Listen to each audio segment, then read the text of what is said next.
It's time for 41 is the Mic, a weekly Chiefs podcast with Nick Jacobs of KSHB 41 and Matt Derrick of Chiefs Digest. 41 is the Mic starts now. Welcome, everyone. 41 is the Mic. You are here. I am Matt Derrick from Chiefs Digest alongside nacho cheese enthusiast Nick Jacobs, KSHB 41. That's me. That is you, Nick. And you're not only just a nacho cheese enthusiast, you're an enthusiast of the run game, of run defense, anything that gets the Chiefs a win. Yeah. But I'm a really big landman enthusiast. And nacho cheese tonight, dude. Matt just watched me eat a whole bowl of nacho cheese or prepping for the show. So I'm a little hungry right now.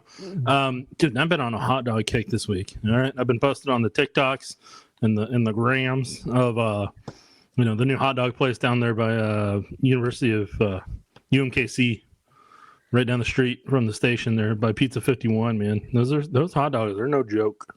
No joke, Matt. There's a lot of things that fuel the podcast. Now we know hot dogs, nacho cheese, a couple of those things, along with sport coffee, Milo's iced tea, Dr. Pepper. I mean, there's a lot of things that fuel the podcast. God, you're just dropping brands left and right. I'm trying to get sponsors, Nick. I'm always grinding for sponsors. That's right. That's right, Matt. Love that money. Ow! Well, that's what way we grind. The Chiefs grinded in a different way on Sunday. They grinded on the football field, Nick. It was not easy, and I know a lot of people gave up. And I tell you what, I was one click away from declaring the season over, Nick. One click away. Just about posted the GIF that would have ended the season. But I thought, you know what? I better wait because I don't want to call this pot early. Chiefs came back, Nick. This was a big win. This is a win that I think not only obviously they needed to just put themselves back into the AFC race and the playoff race, but I think it's a win they needed for their psyche, Nick. Oh yeah, 100%. That's the first thing we're gonna touch on right there, Matt. Yeah, because it's like that movie, How Stella Got Her Groove Back. She goes on a vacation, meets a gentleman, and gets her groove back. And the Chiefs, by winning this game, hopefully that will do the same for them, and they can start that on Thanksgiving against the Cowboys. But a lot of this game reminded me so much of the Giants game in Week 3 for those first 3 quarters, how bad it was. Because I remember watching the Giants game, it felt like the Monday Night Meltdown back in 98, 99 range. That ended up ending Marty's career in Kansas City. It felt a lot like that. And then they just willed themselves. And there was 3 guys on that football team who really willed that team and really took over and showed that championship pedigree that those guys have and that they're capable of. And that was really what kind of set it over the top. Because the thing that I was mindful of the entire game is that Lou Anarumo knows Mahomes in a way not many other defensive coordinators do, that understands how to speed him up, how to set on the routes that the Chiefs are doing based on formations with the coverages and the zone coverages they do. Lou Anarumo has a unique way and unique ability to have a 3-man rush, but just understand how to make Mahomes antsy and uncomfortable, but then also how to just tighten windows to where Patrick feels like he's got to move around to be able to find and fit into some of those windows. Yeah, and it's funny you should mention that because I think that was one of the things that in the press box we were talking about quite a bit was just that, I mean, how in the world were the Colts able to get some pressure at times with rushing 3? And now sometimes they weren't, but there was also when you're dropping 8, as we know from when Lou was in Cincinnati, there's nobody open. Yeah. So, I mean, there were times where it was kind of feast or famine a little bit there for Mahomes in the passing game. Right. And for them to have run 91 plays overall, like, man, that was insane. This is actually a game, since they did win, I'm excited to watch a coach's film and really kind of dive into that and just see what Lou did against them and how they were able to kind of combat that and overcome that. This is one of the coaches' films this year that I'm actually really looking forward to kind of looking at the chess match that both sides had. Yeah, at halftime, 14-9, and I mean, it felt like it was a bigger margin than that, honestly. I mean, it felt like the Chiefs were down by more than 5. Yet, I mean, they were at a point where it was like, okay, well, they're within striking distance here. You look at the numbers, Nick, and in the first half, I mean, the Chiefs outgained Colts 178-119, 16-5 first downs. Obviously, they were already at that point controlling the clock as well. I mean, this was not, the first half was honestly a game where I was trying to figure out how the Chiefs were out of that game at that point, because they were winning the numbers game. I mean, they were getting things done. It's just that they were getting into the red zone and they weren't getting touchdowns. And the Colts got 2 touchdowns, including a gift touchdown. And that's what kind of made the sledding uphill for the Chiefs in the first half. Yeah, I'm going to say this because you mentioned this off the top. Man, I've never had more fun watching the Chiefs run game this year than when I got to watch Kareem Hunt just run through people and just run over people. He looked like Kareem Hunt of old, man. Like when he was back in Kansas City back in 2017, 2018. Like he looked so much like Kareem Hunt of old. And it was just like that's the run. That's the type of run that makes me passionate. Watching stuff like that, watching a cat run through a dude's face. And physicality, like that's what football's supposed to be. Not this finesse, razzle dazzle. Let's toss it here. Let's toss it there. No, boom, run through somebody. And that's what I loved about it. So like watching Kareem do that today, those were the times that I got amped up more than anything else. But that's what I want to see in the goal line going forward is like, hey, run through some people's faces, drive some people off the football, and take them to church, Matt. That's what I like to see. So I'm sorry. I had a rant in me. The running spirit was in me, so I thought I'd let it out. And well, let's talk about one thing, because obviously the difference in this game was that the Chiefs were able to, I mean, they ran for yards. They ran the ball a lot. It wasn't necessarily super effective. Brutally efficient might be a way to put it. Oh, I love it, Matt. Golf clap. I mean, but think about this. I mean, Kareem Hunt averaged 3.6 yards a carry. Or 3.5 yards. Jonathan Taylor averaged 3.6 yards a carry. JTT. No, I'm just kidding. I mean, but at the same time, you look at that and you're like, okay, well, the Chiefs' run game, I mean, partly because they just committed to it for once, but the Chiefs' run game was more important to the Chiefs' win than, I mean, Jonathan Taylor was almost an after effect. Is that the fact that they averaged the exact same yards almost per play and per rush, but you felt totally different about what the Chiefs were able to get done than what the Colts did. I know. Like, I was really, really surprised just how effective the Chiefs were against Taylor. And I know, like, Steve Spagnuolo and them, they're used to that. And, like, that's why, as you were at the podium with me this week, I mean, we weren't standing at the podium, but we were at the press conference where they had the podium, that we call it. When, like, I always ask Steve Spagnuolo about it and ask Joe Cohen about it. The Colts run through their offense goes through their run game. They go as JTTs, I like to call them. It's not Jonathan Taylor Thomas, but I like to call him that. So we're gonna bring it back. So like just like his ability, his effectiveness, just how good the Colts scheme is from a blocking perspective, how efficient they had been in previous games I had watched. And I you know me, man, I am a stickler for that stuff. So whenever I'm impressed with an offensive line and how they look like a synchronized choreographed dance move, but it's really blocking, that is so beautiful. And so for that, it just like, I just really enjoyed watching the Colts run game and watching a guy like Taylor do that. So for the Chiefs to make him as inefficient and as ineffective as they did for most of that game, like that's a tip of the cap to them. That's what really kept that game as close as it did. And let's be honest, Daniel Jones needs that to succeed so he can play action pass off of it. And so he can, make the throws that he needs to. But then the Chiefs defense, they decided to play a game called let's see how you do with pressure. And he failed. And so like, I was happier to see that they didn't let what happened in Denver happen again this week. So I don't know if they listened to our podcast, but if they did, thank you. And please share it with your friends and family.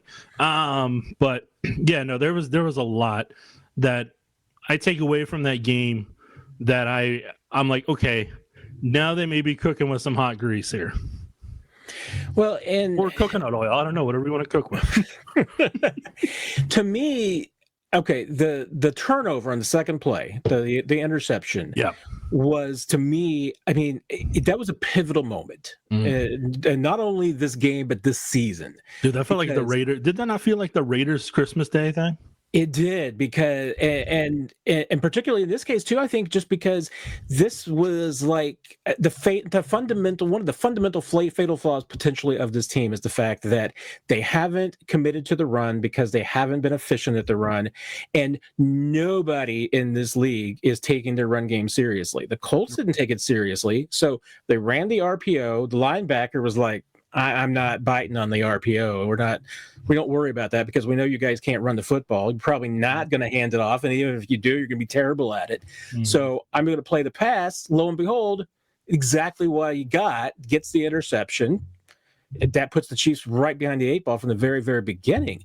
But that was what they needed, I mean, to a degree, because after that, I mean, they committed to the run hard and they forced the Colts to defend the run. And Matt, there's something I need to say here. It is another micro rant, as I like to call it. Let's hear it. I like it. You like micro rant? Is that going to be in our? Yes. Is that going to be our lexicon? You may be a and Nick 41 is the Mike definition in the future. In the glossary, just like an NFL pro. Look, burn the RPOs to the ground. Burn them to the ground. I don't ever want to see an RPO again. I didn't want to see him last year, but yeah, I still saw him. It's okay to have a run pass option, but call it in the huddle. Here's play 1. Here's play 2. You see this defense, you run this. You see that, you run that. And just do that. So then the offensive line knows that it's firing off. They're taking people to church or they're passing the ball. And then so Worthy doesn't give something away like the Bills talk about. This offensive lineman doesn't give something away. Have the 2 plays, and if you have to do the check with me, do that, and that's how your offense needs to run. This RPO stuff to where it's like we're half sure, we're half not, we're going to half block, we're going to half not. Did you not learn your lesson in the Super Bowl? Get it the heck out of here. Burn it to the ground. Burn it to the ground, Matt. You're passionate enough to convince me that you're right. I'm not going all the way. I'm still keeping the RPOs around, but okay, if you want to have a package of them, yeah, but hide that in the back corner of the Christmas tree section that nobody goes to unless you really desperately need it.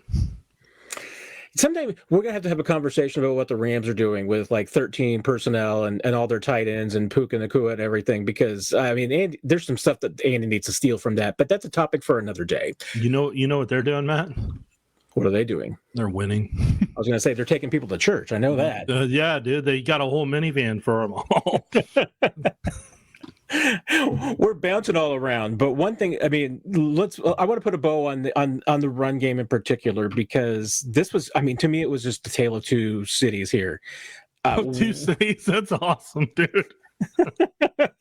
Yeah, I don't know where I was going to go. One has St. Elmo's and one has 1587. Both quality steakhouses, supposedly. I've never been to 1587, but like if Patrick and Travis want to give us a Groupon or something, I'll go check it out. But there you go. I don't know how their shrimp cocktails are, but we'll find out, I'm sure, one day.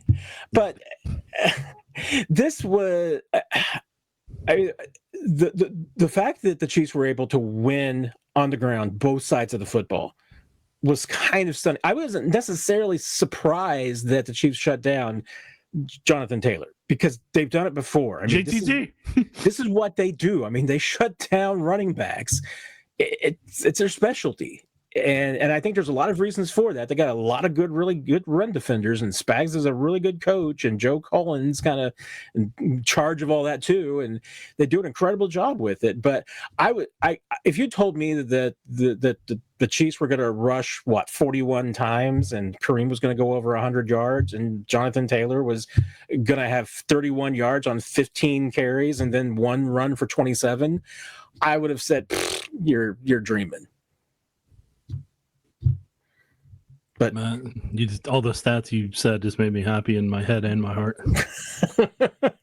was afraid I was glossing you over there.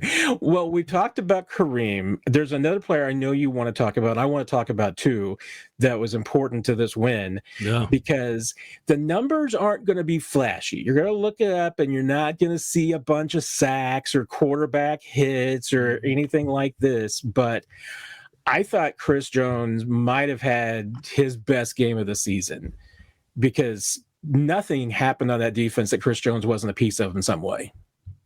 Yeah, I mean, what I gotta say about him is, like, fourth quarter, man, he went to a level. Fourth quarter and overtime, that dude went to a level. He embodied so much of what Patrick Mahomes has done over the years, about, as my dear friend Therese would say, over my dead body game.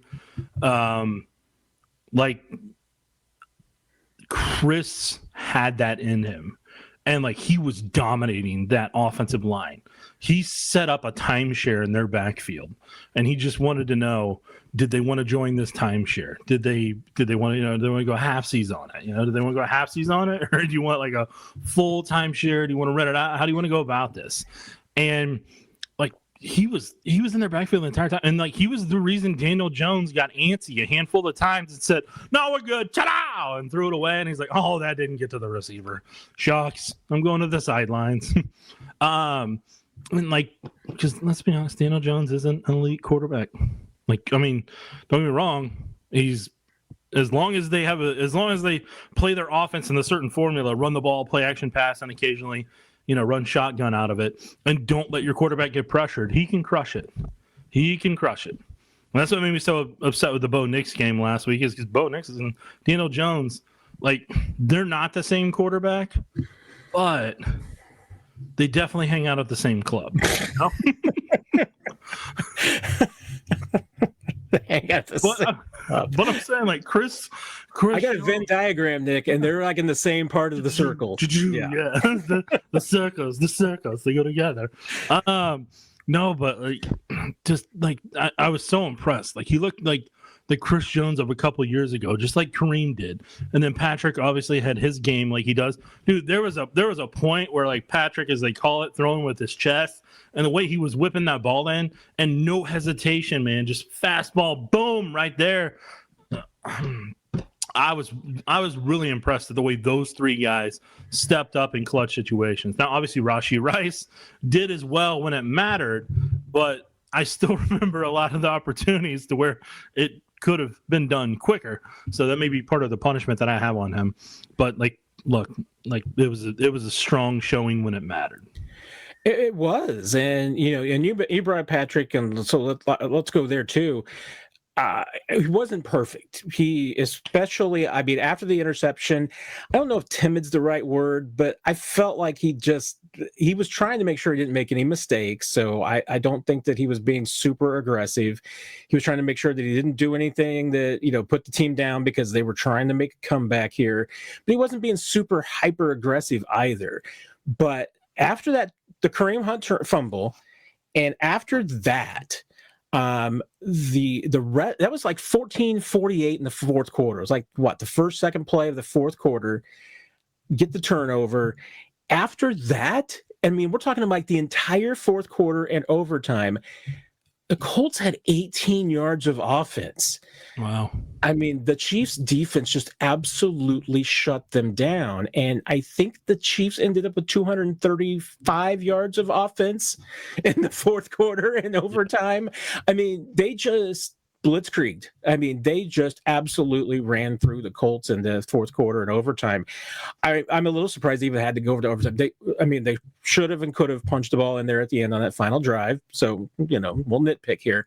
But Mahomes, when he came back on the field after the Kareem Hunt fumble, you could tell. I mean, it was just, all right, guys, jump on board, because I'm dragging you guys as far. If I have to drag all 52 of you guys down the road to win this game, I'm going to just jump on my back, because I'm going to do it. Come with me if you want to win. just like that. we are both. You were talking on Twitter. You at first were like dreading this podcast. It looked like the Chiefs were going to lose. You did not want to do this. I was also really tired at the time, and you were ready to shut it down. Oh, dude, I hadn't. Look, thing you know about me, if you want to go through the Twitter journey in real time during that game, when I start doing the GIFs or the GIFs or whatever the hell you want to call them, when I start doing those, that means I'm annoyed. That means I'm really annoyed from a Chiefs game, not in general. Sometimes I just want to be, I just want to make people laugh, and the visual imagery makes it happen. But dude, like whenever I'm going to find the one about Nika Remigio, and just that I'm happy he catches the ball when Cole Hartman wouldn't, and I pulled a Letterkenny thing, and I'm like, and that's what I appreciate about you. Whenever I do that, or whenever I'm using Sideshow Bob's stepping on rakes, like all those, like when I'm doing that, that's just me trying to not cry physically whenever I'm watching bad football sometimes. And the Chiefs had a lot of for a lot of quarters, they were not doing well. I mean, when you're going 0 for 6 there in the red zone at some point, and you've got 91 plays when it's all said and done, as I'm Eric Bieniemy all over the place right now. But like it just I looked angry and bitter in my timeline for a while because of what I was watching. But I still have to give them recognition because they didn't give up on themselves. They willed themselves to a victory, and they found a way. They just kept plugging away. They kept calling the plays. They believed in themselves, and they started executing it the way they're capable of. It's just the bigger thing I want to know going forward is, how do you do that quicker? Like, as I asked Matt Nagy a lot that at the podium. I'm like, hey, what type of mentality do you need to have this week, Matt? And and he's got the same thing every time, and that's awesome. I'm glad you recognize it too. But like, how do you get that at the beginning, like earlier, and then you can just kind of ride that wave to victory instead of like, hey, guys, we're only 25% done with this group project, and there's like an hour until we've got to turn it in. So like, we should probably all collectively get on the same page and get this thing done.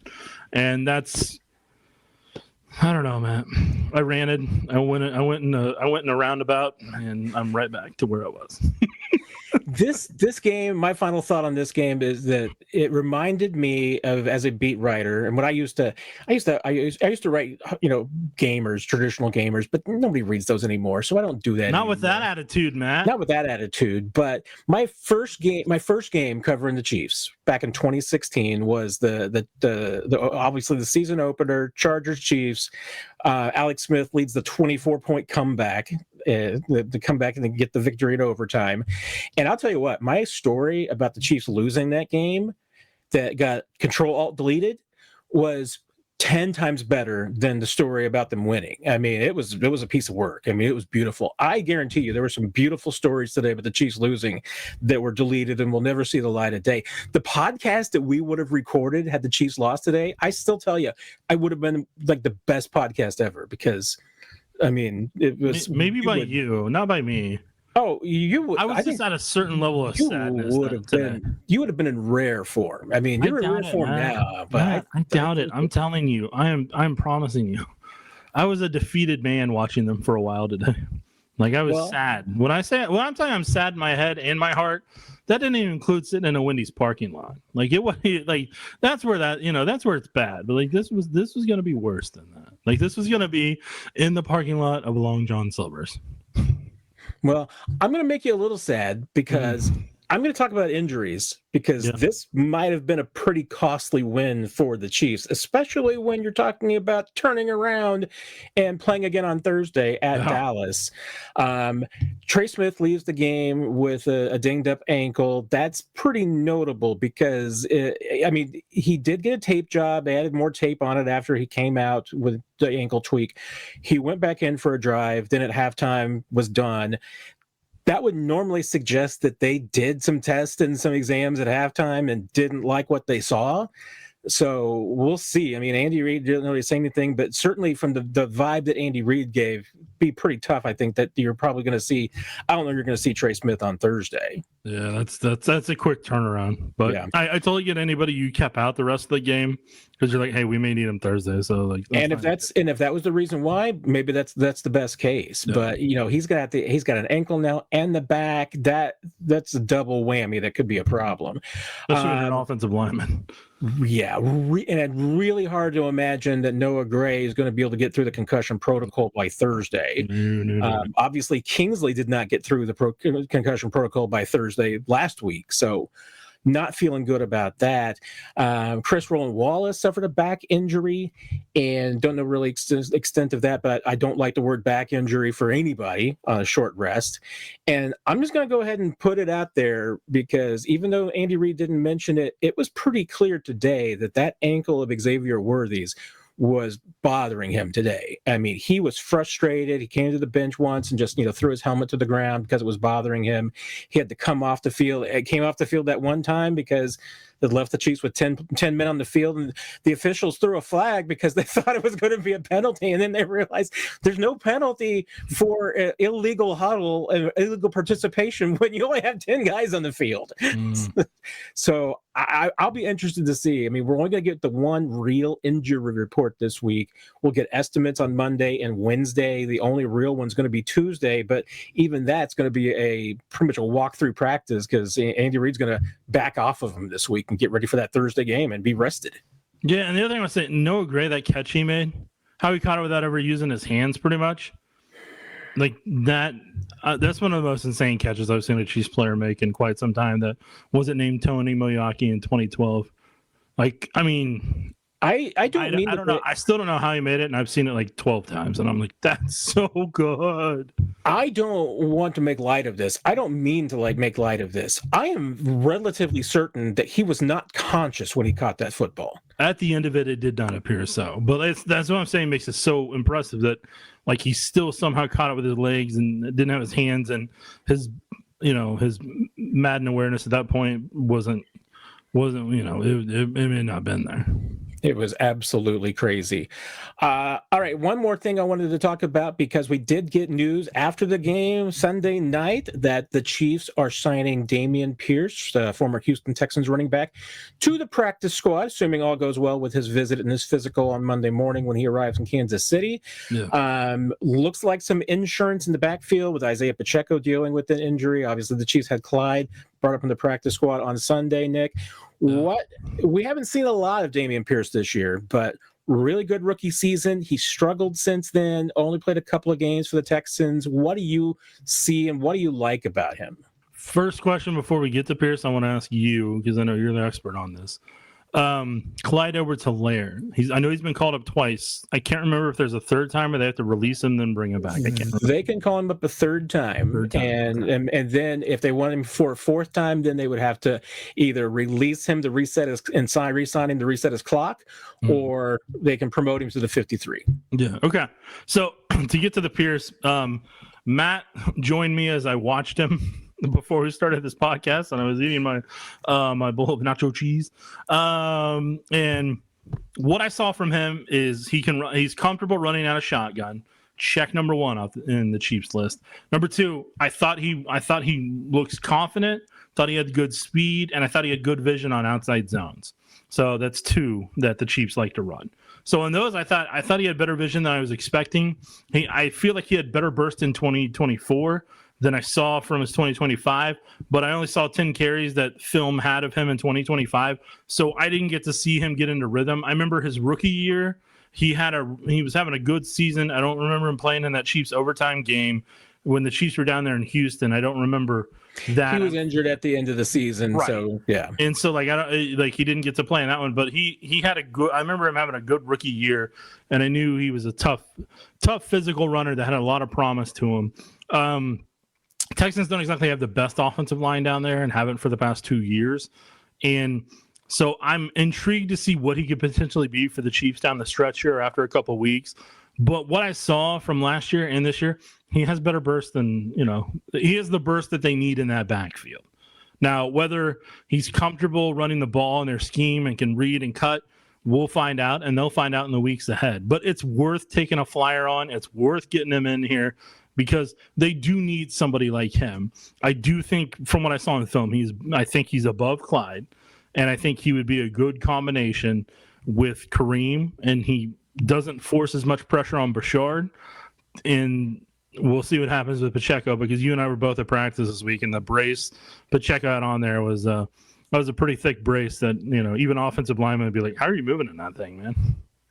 Yeah, that was a brace that a running back is not going to play in, and when the Chiefs declared him out on Friday, that gave you a pretty good indication that he was still a little ways away. But I'm not saying that I don't think you're gonna see Dameon Pierce on Thursday, but with Kareem having 33 touches on Sunday, he's going to need some help. He's going to need some relief. Yeah. So we'll see what the Chiefs do on Thursday, because Kareem did it last year. I mean, he had a trio of, I think, a quartet of games where he had like 25, 24 carries a game that he was averaging. Right. That's a lot of work for a guy at this point in his career. So they need to do something to back him off. All right, Nick, any final thoughts from you?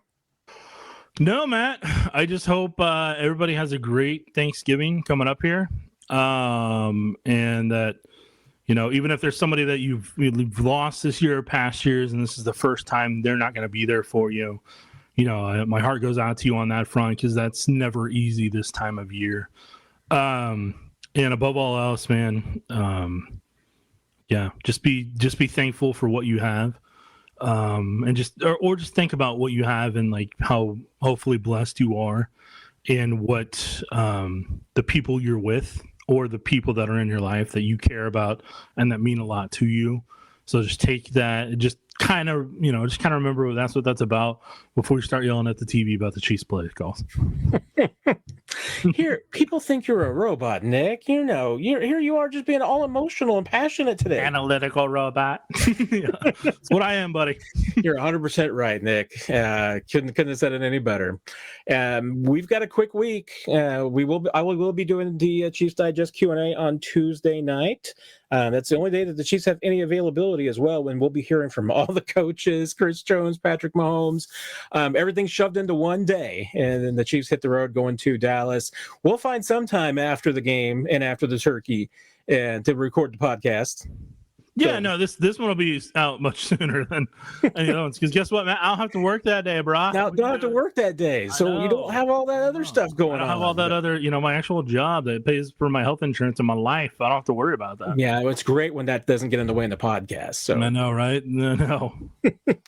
So you got a lot coming from us here in the next 4 or 5 days. Hope you enjoy it. Everybody have a great Thanksgiving week. We will see you maybe on Tuesday night for the Q&A, and after 41 is the Mike post game on Thanksgiving Day. Oh, you'll see Matt on the Q&A. I'm going nowhere near that. Gobble gobble, everybody. Ta-da! You've been listening to 41 is the Mic, presented by KSHB 41, your home of the Chiefs and Chiefs Digest.